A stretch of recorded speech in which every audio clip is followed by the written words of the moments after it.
What's up, YouTube? It's Dark Scorpio. Sorry, it's been a while since I made a video. I've been a busy man, been very busy. But today I want to talk about practice skin, fake skin. And I've been asked this by professional artists. Is it easier or harder to tattoo fake skin as opposed to real skin? Which one's easier and which one's harder? So, honestly, it's kind of like a given. You would most likely assume that real skin would be harder to deal with. And it is. I want to say yes and no, but yes for the most part. I just showed you just a handful of my designs that I put on fake skin, practice skin, whatever you want to call it. I like to call it fake skin, but it's practice skin, whatever.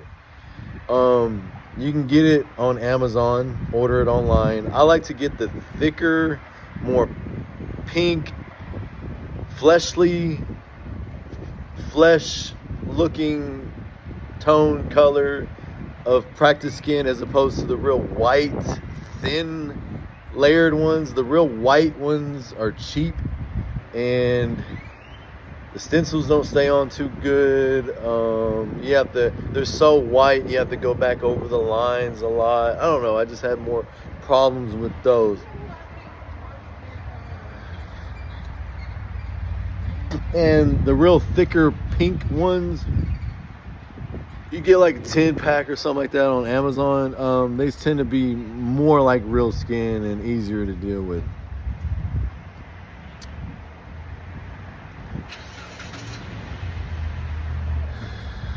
So I'll let you in on some of the issues with practice skin, and there's more than a handful of issues with real skin. So tattooing real skin is a challenge in its own, and it's harder to do. So I can put some of these amazing designs on these fake skins like that I've showed you.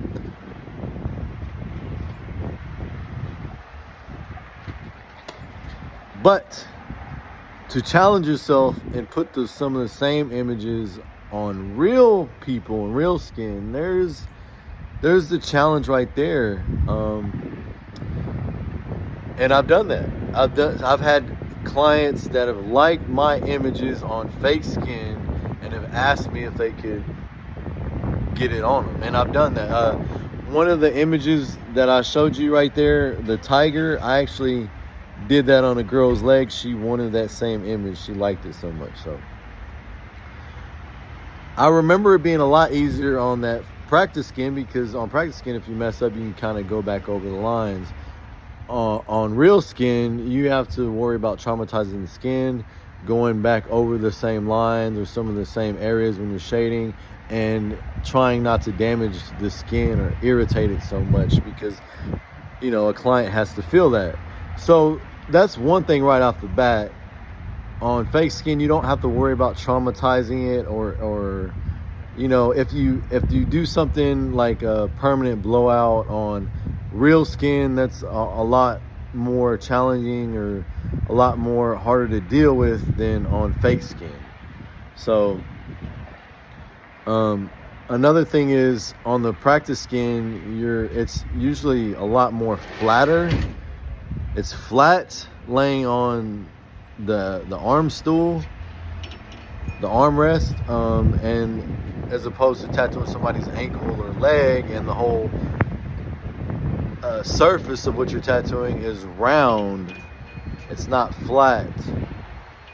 You might tattoo some areas that could be a little bit more flatter, like on the arm, it might be a little bit more flatter, or somebody's hip, you got more area that you can kind of rest your wrist on. But then there's some areas that are really challenging, like the ribs, parts of the legs, the hands, the fingers. Those are all rounded areas. Those curved, they're not flat areas. So that's another challenge.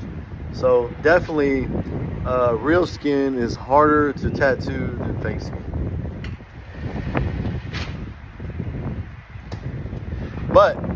there is some things about real skin that's a little bit easier to deal with than fake skin. When you put a stencil on fake skin, that is more challenging than putting it on real skin. A lot of people recommend leaving it on there for a few hours or even a day or two, and I do that. And of course, when you get a client walk in, you're not going to let a stencil stay on them for hours. You're going to let it sit on there for 5-10 minutes or whatever, and it's pretty much stuck to the skin. On the fake skin, it can rub off real easy and a lot easier than real skin. So that would probably be the biggest challenge, is getting the stencil to stay on there and not rub off on the fake skin. So that's one issue you will deal with on fake skin. I'm trying to think if there's hardly any other issues that you run into with fake skin. Just try not to get any cheap ones. That's a given. You spend more money, you get better quality. But yeah, tattooing real skin is a challenge, and it's the hardest thing that you can tattoo, as opposed to an orange, fake skin, or even those practice hand skins, like the practice fake hands that you get off the tattoo supply truck, or other, so out of anything that you can tattoo, real skin is the real deal, and that's when you really put it to the test of what your abilities are, what you're capable of doing. So that's wanted to clear that up. And I would say keep practicing on fake skin for you beginners, people that are trying to learn. Definitely if you're just beginning, go over those fake skins, like use different skins, like do a few images on a couple of different skins before you start tattooing real people. If you see that your lines are, wobbly, and you've kind of blown out some areas on the fake skin, then work on that before you get to real skin. Well, anyways, I just let y'all see a handful of my images, a handful of my fake skin designs, and if you want to see some of my work on real skin, real tattoos, follow me on Facebook, Jake Nava, or Instagram, Jake Nava. You can find some of my name tags as Darkened Scorpio, and on TikTok as Darkened, like dark and then ENED Scorpio. And you can see a lot of not only my fake skin designs, but my real tattoo designs as well. So y'all stay following and stay tuned, and I'll put out some more videos on what I'm doing. Y'all have a good day.